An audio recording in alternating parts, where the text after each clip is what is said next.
As your business grows, one number stops being enough. A dedicated sales line, a support line, a local number for a new city. With Allo, adding a line takes about a minute. Here is how. It starts in Settings under Numbers. Click New Number. Pick the country, then filter by prefix to get the area code you want, say 786 for Miami. Scroll the list, choose the number you like, and hit Select. Then, 2 quick decisions. First, should this line start from scratch or copy the setup of an existing one?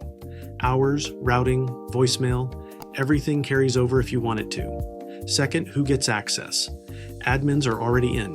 Tick the teammates who will pick up on this line.